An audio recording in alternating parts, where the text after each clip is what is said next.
Genesis chapter 5 is one of those chapters that people tend to read through pretty quickly. It's a genealogy chapter, and so basically it's a list of names. So-and-so, the son of so-and-so. So-and-so begat so-and-so. And not only that, it's a list of names of people from Adam to Noah. Now, why do we even need a genealogy of the people from Adam to Noah? I mean, the whole genealogy is going to reset when you get to Noah anyway. This just seems kind of extra. And yet, if you stop and smell the roses as you go through this, you're going to read about one guy in Genesis 5 who stands out above the rest. It starts in verse 21. When Enoch had lived 65 years, he fathered Methuselah. Enoch walked with God after he fathered Methuselah 300 years and had other sons and daughters. Thus, all the days of Enoch were 365 years. Enoch walked with God, and he was not, for God took him. Wait, let's read that again. Enoch walked with God, and he was not what?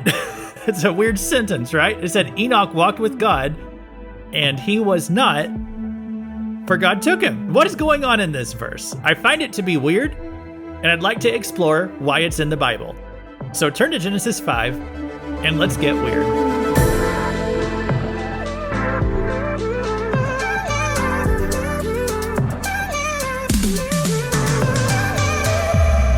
Welcome to Weird Stuff in the Bible, where we explore scripture passages that are bizarre, perplexing, or just plain weird. This is Luke Taylor, and today we're going to be talking about this Enoch feller who was and then was not. Enoch is mentioned a handful of times in the Bible. I think we're going to cover just about all of them today. Enoch comes up in this genealogy right here in Genesis 5. There's also a genealogy of the line of Cain in Genesis 4, and there's an Enoch mentioned over there. That's an entirely different Enoch. So the Enoch of Genesis chapter 5, this one is in the line of Seth. This Enoch is also mentioned in the genealogy of Jesus in Luke 3. And he also gets a shout out in the book of Jude, which we're going to talk about in an episode here pretty soon. And then also in the book of Hebrews. I'm going to cover that today as well. So there's very little information about Enoch. And as he shows up in this genealogy, he really kind of breaks up the flow. Like every person in the genealogy of Genesis 5, they're given a birth. It says how old they were when their son was born, then how much longer until they died. You know, like I'll just give you an example here, just to give you an idea of the flow of this chapter. I'm going to tell you about Enoch's father. It says in Genesis 5:18, when Jared had lived 162 years, he fathered Enoch. Jared lived after he fathered Enoch 800 years and had other sons and daughters. Thus, all the days of Jared were 962 years, and he died. And that's the pattern all through this chapter. They live, they have children, they die, except for this guy right here, right in the middle of it.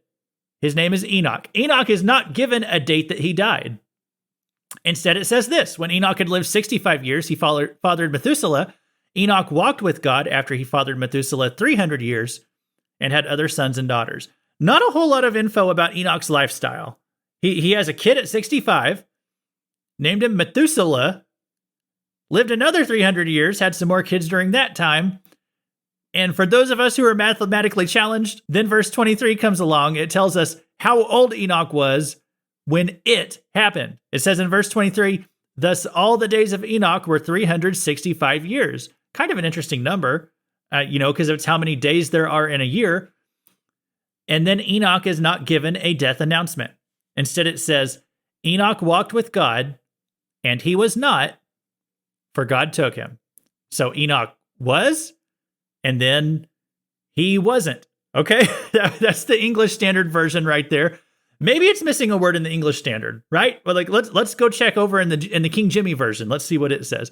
That one says, and Enoch walked with God, and he was not, for God took him. So it doesn't really eliminate anything. You go to a different translation. I'll try the New International Version. Okay, I don't like that one a whole lot because sometimes the translators, in my opinion, they just went a little bit too thought for thought, and some of the thoughts got lost in translation. So some people call it the nearly inspired version. Anyway, let's check that one. Let's see if they were inspired to make a little more sense out of verse 24. They say Enoch walked faithfully with God, then he was no more because God took him away. That makes a little bit more grammatical sense. It still leaves some mystery there. It says he was no more. It's like he suddenly ceased to exist. What happened to Enoch? Well, there's various scholarly terms that we could pull out to describe what happened to Enoch in Genesis 5:24. But here's what I'm going to do. I'll let the Bible interpret the Bible for us today.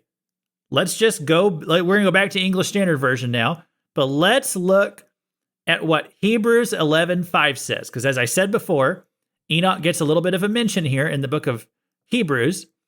Hebrews 11:5, by faith Enoch was taken up so that he should not see death.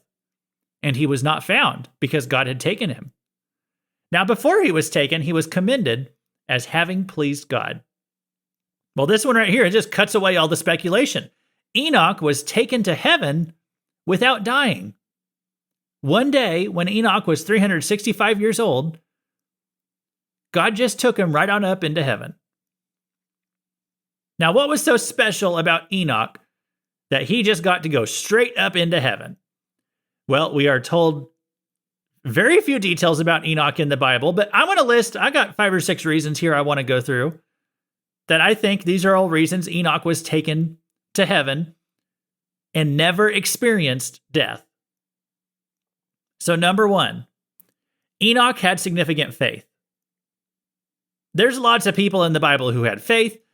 They did not all make it into the hall of faith. That's what they call Hebrews 11 sometimes. It's this chapter. It has a list of individuals who had great moments of faith. So sometimes it's called the hall of faith, like the hall of fame. And it says, by faith, so-and-so did this. A lot of times it's for something they did. All right. By faith, Noah built an ark. By faith, Moses forsook Egypt and he chose God. By faith, Abraham offered up his son. So sometimes faith is for something that they did, but then other times their faith was shown in kind of a more passive way. Like Sarah, it said, by faith, Sarah received Isaac. By faith, Enoch was taken. He allowed it to happen to him. Like it was something God did, but Enoch accepted it by faith. So it shows me here, sometimes faith is demonstrated by doing something. Sometimes faith is demonstrated by doing nothing, by just letting God fight the battle. And that was the kind of faith Enoch had here. That's what it brings up about him, was that by faith, he allowed God to do this thing of taking him up into heaven. So that's one thing about Enoch. He had significant faith. Number 2, Enoch pleased God. All right, we don't know much about Enoch's life before the flood.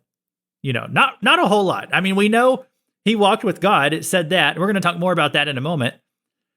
We're going to see in the book of Jude, as we go forward on the podcast, that Enoch was a prophet. He had some prophecies recorded.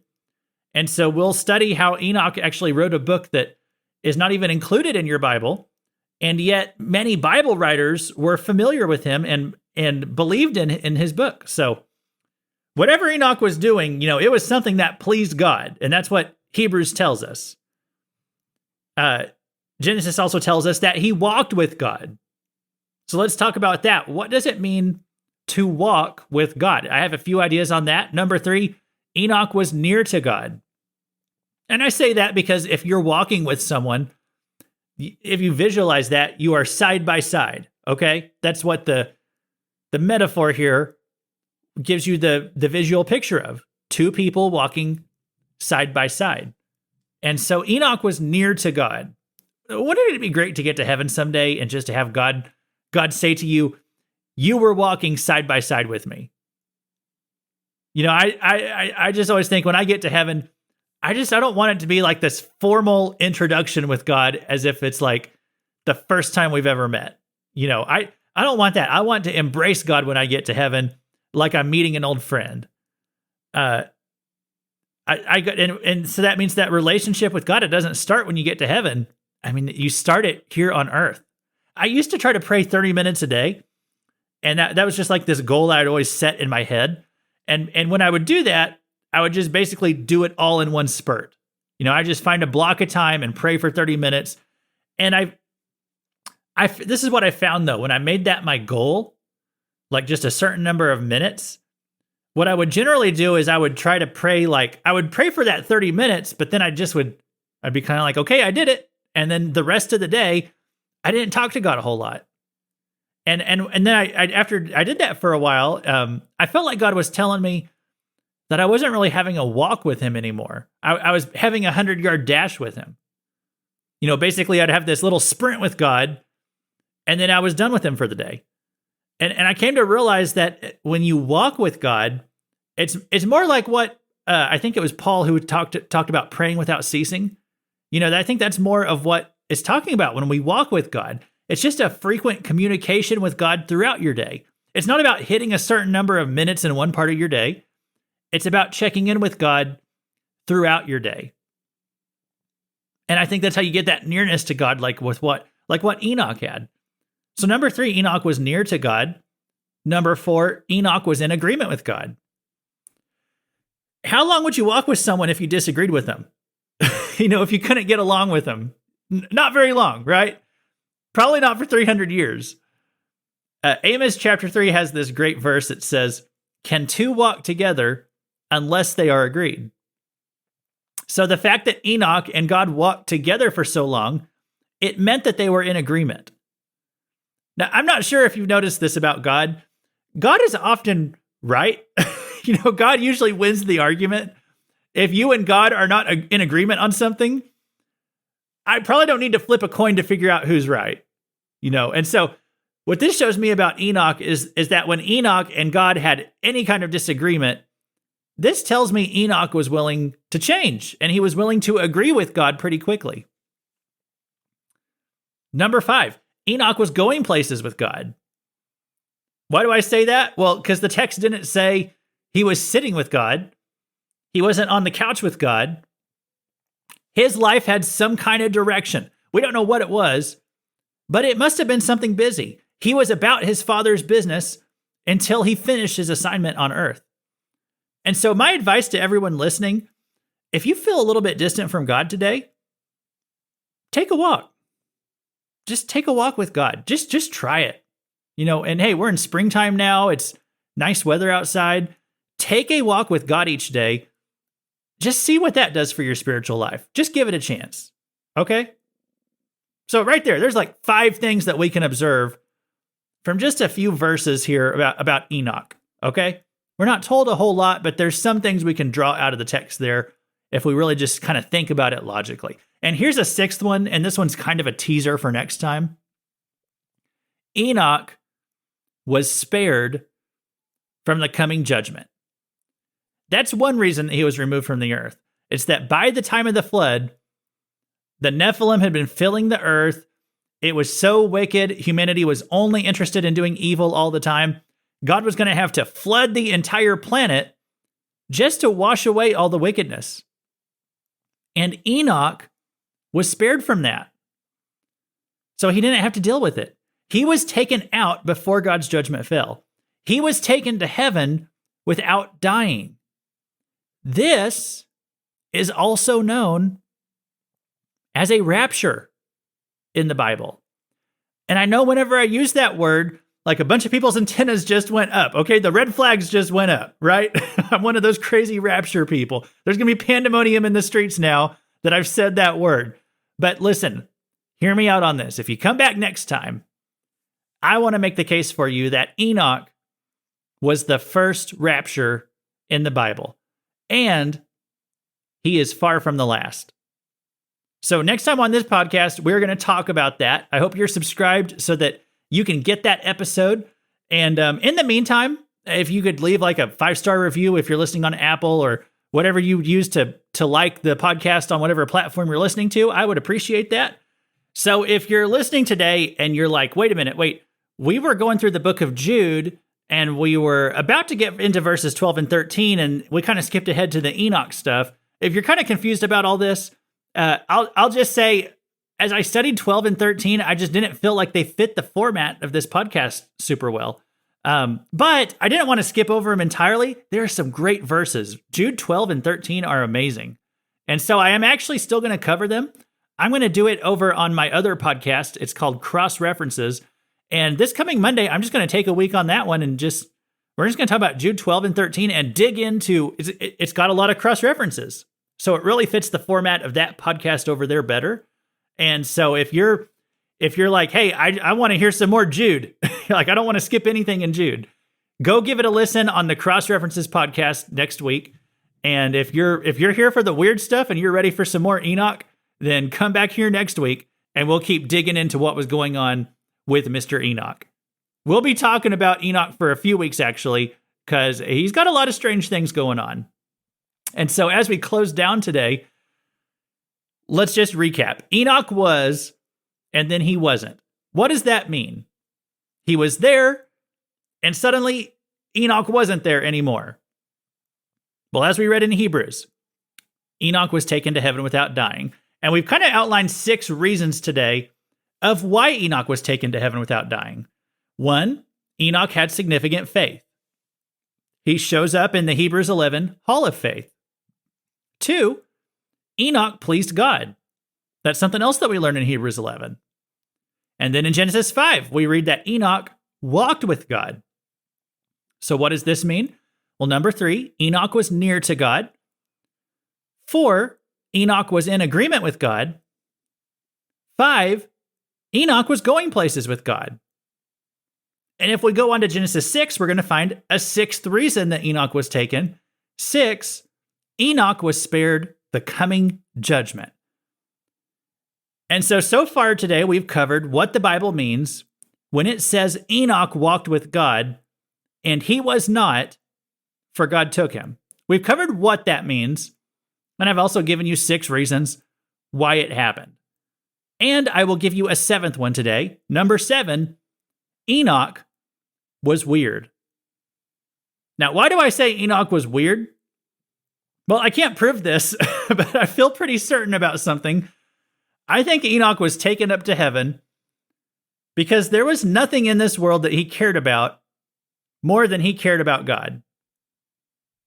I couldn't tell you how much this idea of walking with God, how much of that was literal for Enoch, how much of that was metaphorical.